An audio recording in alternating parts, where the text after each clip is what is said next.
In a backyard workshop in Frankfurt, a Volkswagen dealer who used to race motorcycles before the war was building something that Porsche's own factory had not dared attempt. A mid-engine racing Spyder, hand-fabricated from aluminium, powered by modified Porsche components, and so fast that it won the German sports car championship in 1950, against cars with twice its displacement. Porsche's engineers saw what Walter Glöckler had built and realized that a car salesman had just solved a problem they had not yet addressed: how to turn their gentleman's sports car into a genuine racing weapon. What followed was the Porsche 550 Spyder, a car directly inspired by Glöckler's backyard creations, and the machine that would become the most dangerous Porsche ever made.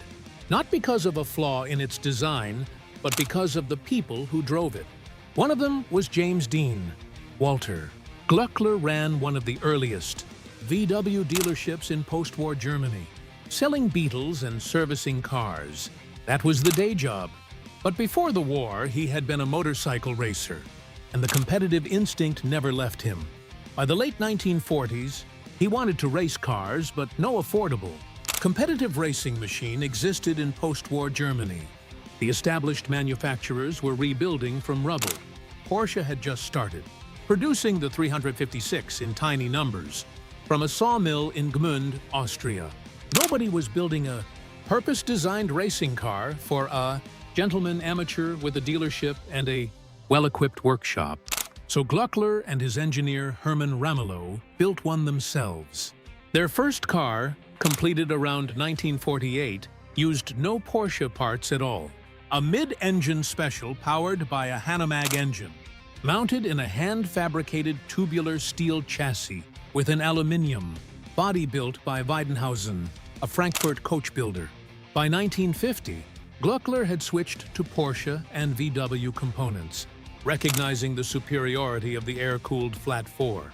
His cars used Porsche Type 369 engines in lightweight, mid-engine chassis of his own design, and they were devastatingly effective. In 1950, he won the German sports car championship in the under 1100cc class. A Volkswagen salesman from Frankfurt had just beaten factory-backed teams, using a car he built in his own workshop. Porsche's engineers in Zuffenhausen were paying close attention. The 356 was a wonderful road car, but as a racing platform it had a fundamental limitation.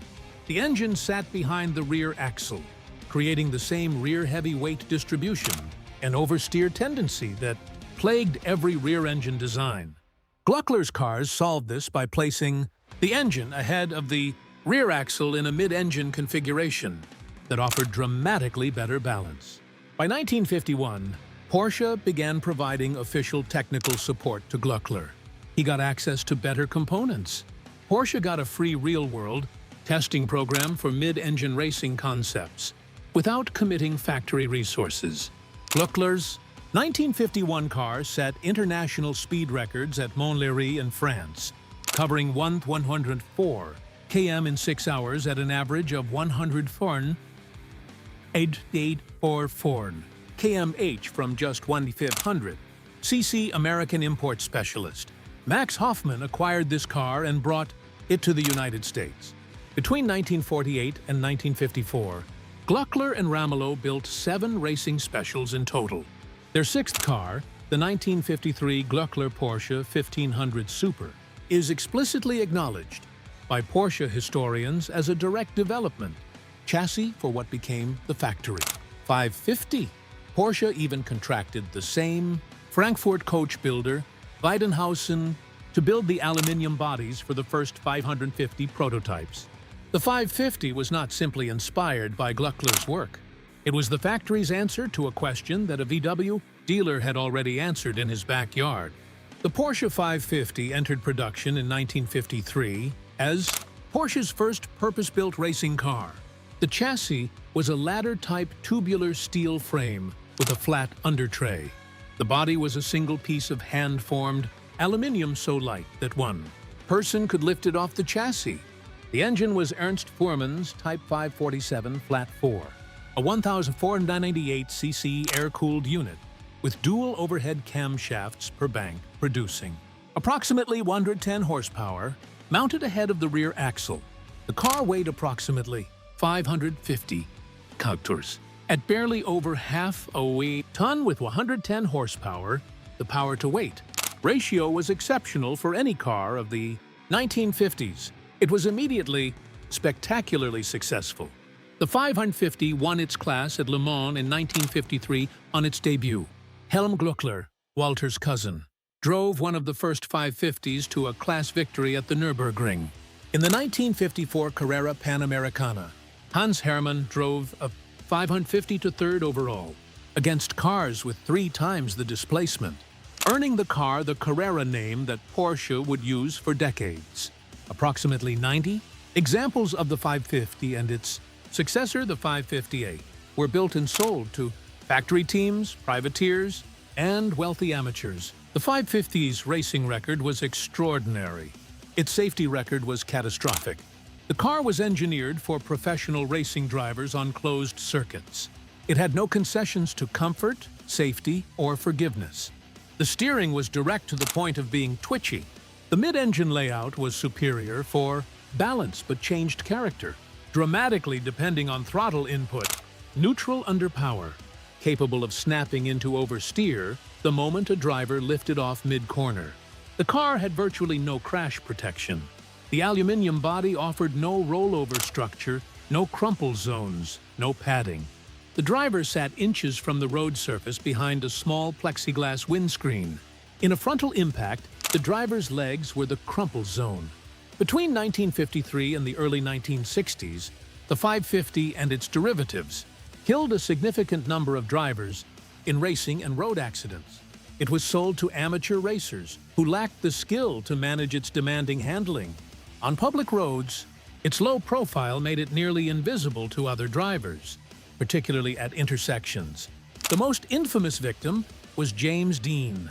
On September 30th, 1955, the 24-year-old actor was driving his 550 Spyder, which he had nicknamed Little Bastard, to a race in Salinas, California. At an intersection near Cholum, a Ford Tudor turned across his path. The collision was catastrophic. Dean's mechanic, Rolf Wutherich, survived with severe injuries. Dean was pronounced dead at the hospital. What happened after Dean's death became one of the most persistent legends in automotive history.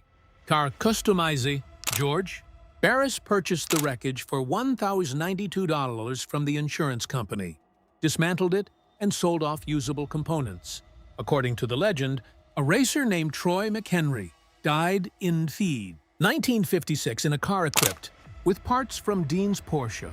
The crumpled body shell was displayed as a highway safety exhibit, but the building housing it caught fire. The car survived the blaze. It was later displayed at a high school, where it reportedly fell off its stand and broke a student's hip.